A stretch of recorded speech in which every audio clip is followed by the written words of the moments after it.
Hello everyone, my name is Jeremy. Welcome back to my channel. I am building the Interceptor, the Dauntless, in the Black Pearl from the Curse of the Black Pearl film. The Curse of the Black Pearl Pirates of the Caribbean film was one of my all-time favorites, but so is the Return of the Jedi, which I'm also building the Battle of Endor from that film. It is the 40th anniversary of that film, the 20th anniversary of that film, Curse of the Black Pearl, and I'm going to be taking all 4 of those mocks to Brickworld Chicago 2023 this year. If you guys want to see these mocks in person, be sure to check out Brickworld Chicago. I'll kind of link all of the information down below. But without further ado, guys, let's take a look at the progress I've made on my ships. So welcome back to the Dauntless and Interceptor updates. Last time I did this, guys, I worked a lot on the actual mast pieces of the ships, and the mast pieces are officially done. Now, I did kind of change up the design initially. I went with 2 different kind of designs. This one is using this kind of Technic pin, and these sails are going to be fitting in just right into the slots, while the ones on the Dauntless, the larger naval ship, are going to have these kind of like ball pin pieces. Very similar to how the Black Pearl sails are. You can see these kind of things just rest right in there with these kind of slots that are in the sails. And the reason I mostly did this is because I actually ran out of a lot of those parts and I didn't have enough. So I scraped together enough of the parts to build enough for the Dauntless. Also, these are a lot more affordable on Lego.com compared to some of those parts. Really weird.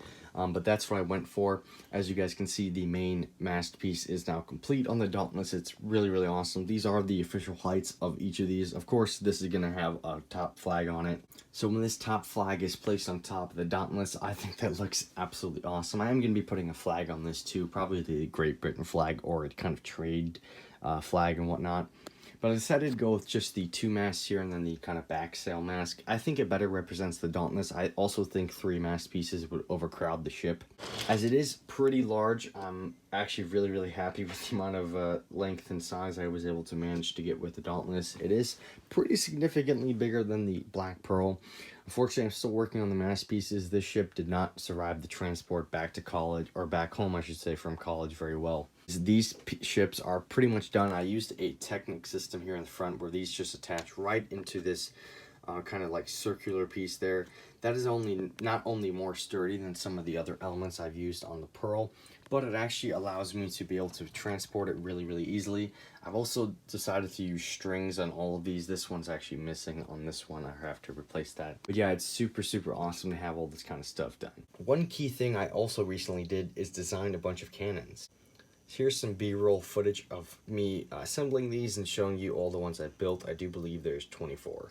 I think these do a great job of adding a lot of detail to this. Of course, it's a little bit messy right now, but I'm going to clean up this space for you and possibly work on the sails for all 3 of these ships and the mast pieces for the Black Pearl. But before I do that, guys, if you guys have not seen my Redcoat Haul, please go check it out. I actually just converted all of my Pirates minifigures to kind of flesh tone to better represent what we see in the Pirates of the Caribbean. Yeah, having this many of these kind of figures, these official Lego Redcoats in, is absolutely awesome. I basically had to gut all of my Rebel flesh tone and hands pieces from my Star Wars collection, but I think it's well worth it. I love how these Redcoats look. These are some of my favorite minifigures. I also made a custom James Norrington. I think that looks pretty good, as well as 3 of his lieutenants and 1 kind of army captain or general, you want to say, as well as 3 other crew members. These are not official like Pirates of the Caribbean like torsos or anything. I actually think this one's like a Union soldier, and this is I don't know what it's from. But those are my official Pirates of the Caribbean minifigures there. And those are pretty much all that's going to go in the mock. There is one more package that I'm still waiting for. It just has a bunch of random parts and Elizabeth Swan, which is really cool. So here's some legs for those minifigures. I also got 3 of those classic horses in from that, as well as that Pirates of the Caribbean set there, Escape from London. So I was able to get a few of those completed minifigures in there. But yeah, this is an awesome Redcoat collection. I actually didn't really have any Redcoats prior to this, besides these like classic ones that you can see some of the torsos over there. But yeah, these are going to look absolutely fantastic on these 2 ships. The scene I'm trying to represent here, though, is actually from the Curse of the Black Pearl, when Jack and Will steal the Interceptor from the Navy, aka, you know, the British, in the first film. So that is a really, really iconic scene. I do want to have the Pearl kind of like lurking in the background with just Barbossa and a few minifigures, because I honestly don't really own many Pirates of the Caribbean like official minifigures. The only Pirates of the Caribbean set I have was the Black Pearl, which I've converted into my custom version. Of course, now I have that set, but that is pretty much it. But yeah, enough talk about the Redcoats. These are going to look fantastic on there. Cannot wait to add them to the ships. But now let's work on the actual mast and sail pieces and finish up these ships. And here's a look at the completed ships, guys. All of the sails, all of the masts, and all three of these pirate ships have been completed. Now, only the Interceptor basically has its finishing details like minifigures and other things like that, and all of its cannon placements. The Dauntless, of course, is still missing some of its minifigures on the actual deck portion. I do have some of the cannons on, and the Black Pearl really doesn't have much going on in that department. But yeah, these sails took forever to make. My brother Joseph and I worked on these sails a lot. These are really hard to use. We used like a custom fabric as well as some fray check and other fabric scissors, and basically custom made these sails to fit the exact dimensions. My brother Joseph did such a great job doing this. He spent a long time doing it. I definitely could not do it myself, as the Pearl sails were pre-made, so it was a lot easier for me to do that. We kind of based the design basically off of those, but all the shapings were different because of the amount of Technic parts I had. Yeah, it is really difficult to capture the actual size of these ships kind of on camera, so I definitely think the best way to see this is in person. These are very large ships, guys. It took me a long time to make. I was unfortunately at the mercy of the availability of parts on Pick-a-Brick walls, because almost all of these ships, minus the Black Pearl, was built from actual Pick-a-Brick cups and online PAB.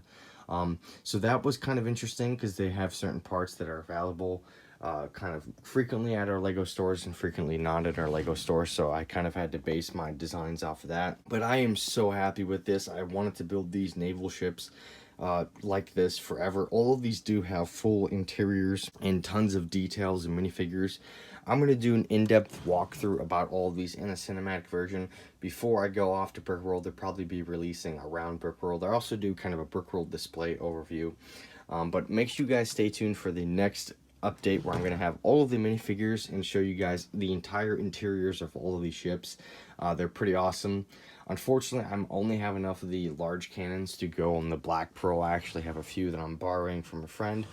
So the rest of these ships don't have any cannons on the bottom level. But in the scene that I'm representing, where Jack and Will Turner steal the Interceptor from the Navy, I won't actually need to have any of those cannons open, because they're not fighting each other or kind of battling at each other. Unlike the Black Pearl, which I'm going to kind of just have in the background with Elizabeth Swann back there. She's just been kidnapped in this film. That's why Jack and Will are stealing the Interceptor, and of course Jack has a different agenda in mind. But yeah, I mean, these three ships look absolutely fantastic next to each other. I apologize, the studio space is not really large enough to display all three of these at all of their different angles. But yeah, the Black Pearl is probably going to be the only one I'm going to be able to open up and let people see into, just because the Interceptor and the Dauntless have so many small details, and these sails are way more fragile than the actual Lego cloth, because it is relatively similar. I went with something that was as close as possible, but of course I did not end up getting it perfect. I also added a custom design for all these front mast pieces. I have to say, I mean, these just look fantastic. You know, the Navy just uses white sails.